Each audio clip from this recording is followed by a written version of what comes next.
ప్రాణేశ్వరుడు కొడుకులు ఇస్తున్నా సాలుకో సంతానం అంటూ వెళ్ళిపోమంటున్నావు నాదా ప్రాణేశ్వర ఒకవేళ కమ్మరి బాధ లేని పెళ్లి రాదు బ్రాహ్మణులు లేని లగ్గం లేదంటారు ఆడవిల్ల లేని సాగుదావరదంటారు నాదా ప్రాణేశ్వర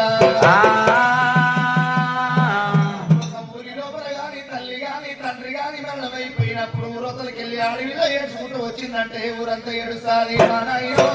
ఊరంతా ఏడుస్తాది మా నాయనో